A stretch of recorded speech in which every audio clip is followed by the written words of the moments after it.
नमस्कार साथियों, एक बार फिर से स्वागत है हमारे YouTube चैनल डिजर्विंग आईएएस पे। मैं अमित कुमार हाजिर हूं आपके सामने आज की महत्वपूर्ण खबर पर चर्चा करने के लिए। साथियों, खबर है कि अमेरिकी राष्ट्रपति जो बाइडेन के फिटनेस पर फिर एक बार सवाल उठा है, जिसमें बताया जा रहा है कि उनका स्वास्थ्य सही नहीं है, वो फिजिकली फिट नहीं है, उनका स्वास्थ्य सही नहीं है और वगैरह वगैरह खबरें निकल कर आ रही है, जिसमें ये भी बताया जा रहा है कि चूंकि उनका उम्र हो गया है इसलिए उनका स्वास्थ्य अभी सही नहीं रहता है। ये सब जो बातें हैं ये उनके एक वायरल फोटो के माध्यम से निकल कर आया। जैसा कि पुतिन के केस में हमने देखा था कि पुतिन जहां भी जाते थे वहां टेबल को कसकर पकड़ लेते थे ताकि वो हिले डुले नहीं। उसी प्रकार बाइडेन की भी एक फोटो वायरल हुई है, जिसमें बताया जा रहा है कि जब वो G20 की समिट में गए थे और सीढ़ियों से चढ़ रहे थे तो उनके पैर लड़खड़ा रहे थे। और एक वायरल फोटो के माध्यम से पता चला कि वो जहां भी जा रहे थे वहां पर एक सीट लेकर जा रहे थे, जिस सीट में लिखा था कि कब बैठना है, कहाँ बोलना है, कैसे बोलना है, कितनी देर बोलना है, ये सारी चीजें उस सीट में लिखी हुई थी। अब चूंकि सारी मामला इसी सीट से निकल कर आ रहा है, इसलिए हम लोग इसी पर विस्तार पूर्वक चर्चा करने का प्रयास करेंगे कि आखिर उस सीट में क्या लिखा था। क्या बाइडेन को कुछ चीजें याद नहीं रहती है? इन्हीं सब बातों पर हम लोग आज विस्तार पूर्वक चर्चा करने का प्रयास करेंगे। साथियों, आपको पता होगा और मैंने बताया भी है कि 15 से 16 नवंबर के बीच G20 की बैठक चल रही थी। कहां पर चल रही थी? इंडोनेशिया के बाली के अंदर, जहां पर दुनिया भर के बड़े बड़े देशों के राष्ट्राध्यक्ष गए हुए थे, जिसमें बाइडेन बाबा भी गए हुए थे।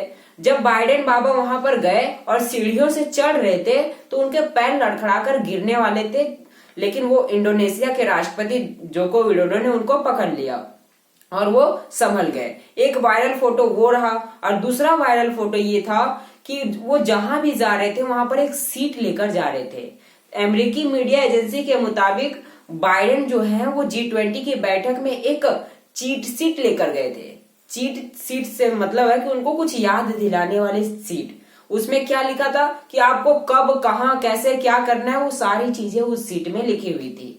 फॉर एग्जाम्पल, उस सीट की कुछ तस्वीरें जो हमें प्राप्त हुई है, जिसमें यू को तो बोल्ड अक्षर में लिखा गया था, यानी कि यू यानी कि आप, वो शब्द को बोल्ड कर दिया गया था और लिखी गई थी। पहले में तो ये लिखा गया था कि जब आप इंडोनेशिया पहुंचोगे तो आप समिट स्टार्ट होने से पहले इंडोनेशिया के राष्ट्रपति जोको विडोडो और जापान के प्रधानमंत्री फुमियो किशिदा के साथ फोटो शूट करवाओगे।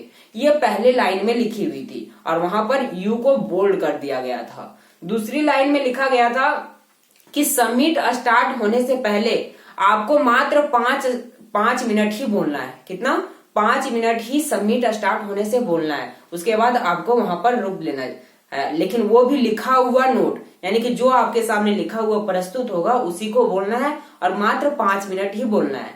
तीसरी बात लिखी थी कि आपको सेंटर में बैठना है। सेंटर यानी कि आप सारे राष्ट्राध्यक्षों के बीच में बैठोगे, ये तीसरी बात लिखी थी। उसके आगे चौथे नंबर पे लिखी थी कि आप समिट खत्म होने के बाद सारे राष्ट्राध्यक्षों के साथ शामिल होंगे, मतलब वो जहां जाएंगे वहां पर बीच में शामिल होकर उनसे मिलिए जुलिएगा। ये सारी चीजें उस चार्जशीट के माध्यम से हमें पता चली, जो बाइडेन के हाथ में हमें प्राप्त हुई। अर्थात इन सब का मतलब है, यानी कि इस बात से स्पष्ट होता है कि बाइडेन को कोई चीज याद नहीं रहती है। यानी कि ये जो चीट शीट दी गई थी बाइडेन को, ये उनको रिमेम्बर करने के लिए दी गई थी कि आपको कब, कैसे, क्या करना है, ये सारी चीजें करने के लिए दी गई थी। यानी कि उनको याद नहीं रहता होगा, इसलिए हो सकता है कि उनको दे दिया गया है कि आप यहाँ पे बैठिएगा, इतनी देर बोलिएगा, क्या करना है, ये सारी। क्योंकि बाइडेन की उम्र 80 हो चुकी है, तो आप समझ सकते हैं कि उनकी रिमेम्बर शक्ति थोड़ी कम हो चुकी होगी। और आप इससे भी अनुमान लगा सकते हैं कि बाइडेन के पास ये पहली बार नहीं था जब ये ऐसे आरोप लगाए गए, यानी कि बाइडेन के पर पहले भी आरोप लगाए गए। इसके बारे में मैंने शायद चर्चा भी किया था। जून या जुलाई के महीने में मैंने बताया था आपको कि बाइडेन जो है वो एक ऑर्गेनाइजेशन में गए हुए थे, यानी कि कुछ हो रहा था फेयरवेल करके अमेरिका के अंदर, वहां पर वो गए हुए थे। वो उस पर जब अपने राष्ट्र को संबोधित कर रहे थे, उस समय उन्होंने अपने ही पार्टी के एक सांसद का नाम लिया जो कि 2 दिन पहले ही गुजर गए। यानी कि उन्होंने 3 बार उस संसद का नाम पुकारा और वो सांसद 2 दिन पहले ही मर चुका था। और जबकि बाइडेन ने उनकी मृत्यु पर अपना जो शोध था वो व्यक्त किया था, यानी कि उनके फ्यूनरल पर अपना कंडोलेंसेस व्यक्त किया था, फिर भी उन्होंने उनका नाम पुकारा। इस बात से स्पष्ट होता है कि बाइडेन की मेमोरियल पावर कमजोर हो चुकी है और उनको याद दिलाने की आवश्यकता पड़ती है। इसलिए वो जहां भी जाते हैं तो वो एक चार्जशीट को लेकर जाते हैं ताकि वो पढ़ के पता करें कि हमें ये बोलना है, हमें कब कहाँ जाना है। ये सारी चीजें उस सीट के माध्यम से बाइडेन को दिखाई जाती है। तो इस रूप में हम लोग अनुमान लगा सकते हैं कि बाइडेन की उम्र हो चुकी है और उनकी स्मरण शक्ति कमजोर हो चुकी है, इसलिए उनके हाथ में ये चीट शीट देखी गई। तो ये सारी विवादें मैंने आपको बता दी कि बाइडेन के हेल्थ पर कौन सा सवाल उठ रहा है, तो ये स्मरण शक्ति का ही क्या सवाल उठाया जा रहा है, जो कि उनके सीट यानी कि जो वायरल फोटो के माध्यम से पता चला, वो सारी चीजें मैंने आपको बता दिया। फिलहाल के लिए इतना ही, मिलते हैं नेक्स्ट वीडियो में। Thank you.